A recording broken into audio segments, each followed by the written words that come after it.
Laurent? Alors, je vous ramène à la fin du XXe siècle parce que fin 98, je me retrouve face au comité de direction de J'aime Plus, où j'étais avec Jean-Paul, et je distribue au comité de direction une revue de presse en leur disant, vous lirez la revue de presse avant de vous coucher, assez épaisse, mais je vous demande surtout de lire ce que j'ai surligné dans la revue de presse. Et dans la revue de presse, j'avais surligné que les dirigeants d'entreprises qui ne prendraient pas les bonnes décisions et ne mettraient pas les bons moyens pour s'occuper du bug de l'an 2000 seraient poursuivis à titre personnel. Je leur disais ça parce que moi, j'étais le chef de projet du bug de l'an 2000. J'avais 3 personnes dans mon équipe et je ne savais pas, quand j'ai accepté ce job, qu'on avait 14 usines, 2000 fournisseurs, 500 produits et 30 000 lignes en fait, à vérifier, 30 000 projets de test qu'on a évalués. Donc, il me manquait des ressources et je suis allé chercher 20 personnes parce que j'avais besoin de 20 personnes. Pourquoi je vous parle de ça? Parce que dans le management de projet, je vais évoquer la gouvernance et le métier. En particulier en développant 3 points. D'abord, qu'est-ce que c'est qu'un projet? C'est quoi la définition d'un projet? Un projet, ça se définit par on a un objectif à atteindre, on a un délai à respecter, on a une équipe particulière qui peut être transversale ou qui peut être dédiée, on a un budget à respecter, il y a des risques qui sont en face de ce projet et on a un client. Alors ça, je l'ai enseigné pendant une douzaine d'années à l'IAE d'Aix-en-Provence, mais la définition du projet, c'est ça. Et l'agilité, qu'est-ce que ça rajoute? L'agilité, ça rajoute quelque chose de très astucieux qui est une revue, une validation permanente par le client. Autrefois, on faisait des projets pendant des mois et des années, on livrait au client, c'était tout bleu, et en fait, le client, il voulait le truc rose, on avait oublié de lui dire. Ben, aujourd'hui, avec l'agilité, on est en validation permanente. Et c'est bien entendu beaucoup plus puissant pour être conforme aux attentes du client. Alors, il y a 2 mots qui sont beaucoup employés, Michael les a employés. Le sprint, c'est une course. Donc en fait, l'idée, c'est qu'on se donne souvent ces 2 semaines, ça peut être une semaine, ça peut être un peu plus, mais on se donne un délai rapide pour faire une petite amélioration. On va amener une fonctionnalité. Et puis on va s'ajuster à la demande du client. Et puis l'autre mot qu'on emploie ici beaucoup, Michael, c'est Scrum. Scrum, c'est en anglais, ça veut dire mêlée, la mêlée de rugby. C'est-à-dire qu'en fait, on remet tout le monde ensemble et puis on va ajuster ce qu'il faut plutôt que chacun bosse dans son coin et puis s'en aille faire des trucs bleus alors qu'on veut des trucs roses. Alors mon deuxième point, c'est développer 3 points de vigilance. En fait, trois vigilances sur les projets. La première, c'est que le chef de projet, souvent, il ne viendrait pas à l'esprit de quelqu'un de devenir avocat, boulanger, professeur sans se former. La plupart des chefs de projet ne sont pas formés. Parce que soit c'était un bon expert, donc on dit « Ah, bah, comme tu es un bon expert, deviens chef de projet ». Donc là, il se met à baragouiner des langages incompréhensibles, comme disait Boris tout à l'heure, alors que son job, c'est de mettre en cohérence tous les langages de tout le monde, que tout le monde se comprenne. Donc les experts, souvent, ils ne sont pas formés en plus, et puis ils ont tendance à dire j'ai raison parce que je suis un expert, mais ce n'est pas ça le job du chef de projet. Il faut donc se former comme chef de projet. Ou bien, j'ai vu ça en Australie il y a un an, le chef de projet considère que c'est lui le grand chef, donc il donne des ordres. Et en fait, ce n'est pas du tout ça. Le management de projet, c'est de la coordination, c'est-à-dire beaucoup d'écoute, beaucoup plus d'oreilles que de bouche, hein, on écoute beaucoup ce qui se passe. C'est de l'animation. J'observais je vais vous dire quelques mots tout à l'heure sur une fintech, une société financière dans laquelle je suis intervenu à Montréal, dans laquelle je voyais un meeting Scrum là où en fait tout le monde était comme ça. Alors le langage, le langage corporel, c'est qu'il n'y avait pas beaucoup de dynamique, quoi. Donc le chef de projet là ne faisait pas du tout son job de mettre en animation, en intelligence collective, son équipe. Le management de projet, c'est aussi apprendre à faire du reporting vers le haut pour aller faire prendre des décisions, et puis vers le client, bien entendu. Je vais en montrer un exemple dans un instant. Donc le premier point de vigilance, c'est comment on choisit le chef de projet, ou comment on accepte soi-même d'être chef de projet, alors qu'éventuellement, on n'a pas envie, parce qu'on est un expert et qu'on a envie de son expertise. Et why not? C'est très bien d'être un expert. Le deuxième point de vigilance, c'est que les outils ne font pas le métier.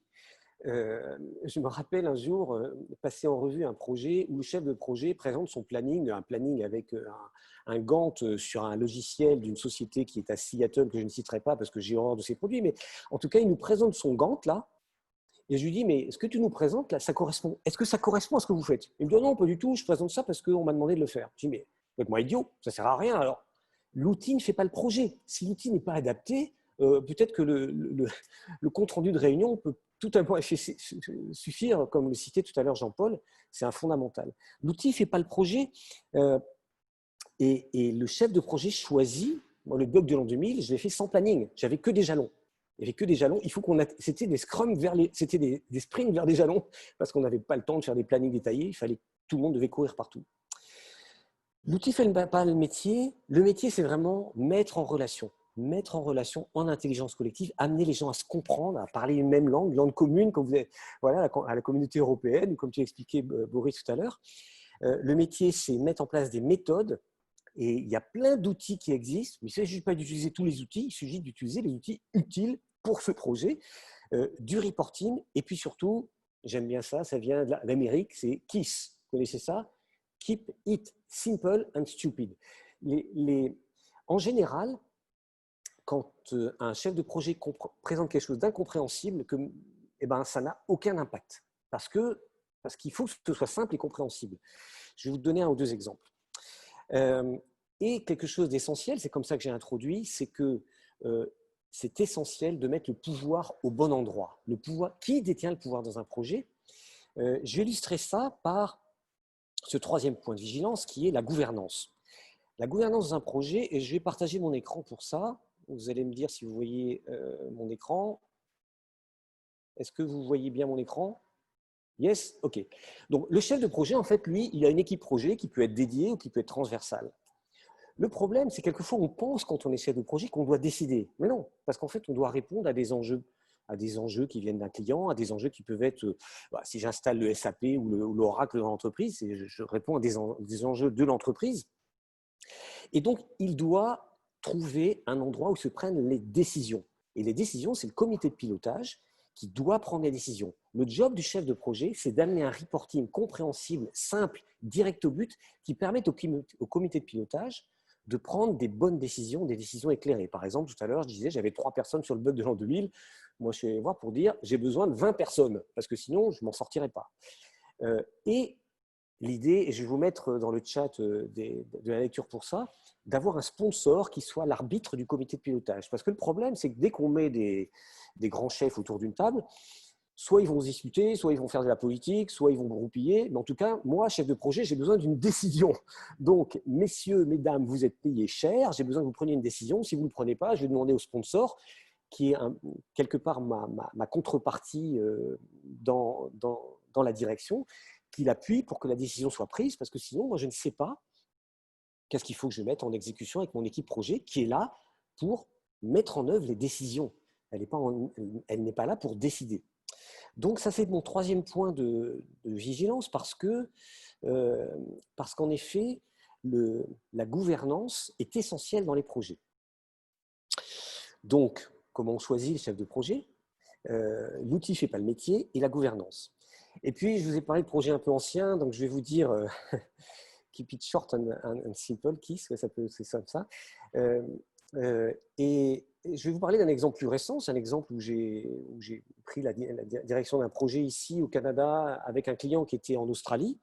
Et quand je suis arrivé, pour faire simple, il y avait un ingénieur adorable, ukrainien, qui envoyait un fichier Excel en Australie et puis il renvoyait le fichier Excel avec les corrections, etc. Tout ça parce que personne ne s'occupait de la gouvernance, en fait.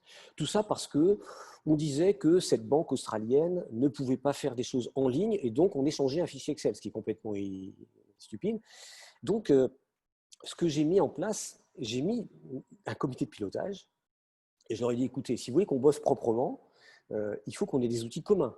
Donc, ceux qui connaissent les outils, on a réussi finalement à travailler avec Jira, qui permettait de partager des tableaux de bord de partager des informations de manière plus astucieuse avec le client. Et puis, je vous parlais aussi d'informations claires. Moi, je vais repartager mon écran, j'ai créé cet outil-là. C'est un outil mais simple, extrêmement simple, qui disait, OK, on est parti le 16 novembre 2018 avec 102 défauts identifiés. Mais on n'avait fait aucune qualification des défauts. Donc, ce que j'ai amené de semaine en semaine, simplement de dire combien de défauts sont critiques. Critique, c'est-à-dire que l'application ne marchera pas. Mais major with no workaround, c'est-à-dire que c'est des défauts qui sont importants et puis on ne peut pas contourner ça, mais ils sont moins importants que critiques. Après, c'est major with workaround, ça veut dire c'est des problèmes importants, mais on a des moyens de contourner. Bref, vous avez compris, j'ai amené le client à nous spécifier quels étaient les défauts critiques jusqu'aux défauts qui étaient ces défauts cosmétiques. Et ça, je faisais un reporting au client toutes les semaines et à l'équipe projet pour que l'équipe projet se concentre aussi sur les vrais défauts critiques en priorité, ceux qui empêchent le fonctionnement. Parce que là, ils développaient dans n'importe quelle direction sous prétexte que le Scrum peut les faire. Non, non, non. Il faut quand même un arbitrage. D'ailleurs, je pense que Michael l'a signé tout à l'heure. Il faut quand même un arbitrage. Et puis, vous remarquerez aussi qu'il y avait une catégorie grise là. Ça, ça n'a pas été catégorisé par le client. Autrement dit, il y a des défauts, mais le client ne nous a pas dit. D'accord? Toi, cher client, qui me paye, merci pour mon salaire, tu dois aussi faire ton boulot. C'est de nous aider à clarifier nos priorités. Donc, je voulais vous illustrer ça par cet outil, juste pour vous montrer que c'est aussi beaucoup de bon sens. Le management projet, c'est beaucoup de bon sens. Et en quelques mots pour finir, l'agilité, c'est l'adoption d'une méthode qui permet de clarifier et de valider régulièrement avec le client qu'on est dans la bonne direction. Donc ça, c'est très chouette parce que ça nous permet d'être en partenariat avec le client. Et puis la deuxième chose, c'est que le chef de projet, même avec les méthodes agiles et tous ces trucs et ces machins, et toutes les nouvelles méthodes, le chef de projet, c'est plutôt quelqu'un qui est chef d'orchestre que violoniste. C'est-à-dire que le chef d'orchestre, il sait sans doute jouer un peu de violon, il sait sans doute jouer un peu de clarinette, il sait sans doute un peu jouer de piano, il sait sans doute un peu jouer de contrebasse, mais il a un poste particulier qui est de faire jouer ça pour faire un beau concert. Donc, c'est ni un expert, ni quelqu'un qui donne des ordres, c'est quelqu'un qui met de la coordination, tout ça, hein, donne des ordres, sauf s'il y a des récalcitrants qui ne veulent vraiment pas faire leur boulot, mais finalement, c'est assez rare. Mais, bref, en tout cas, c'est de la coordination. Voilà les mots pour conclure ce que j'avais à dire. Merci beaucoup, Laurent.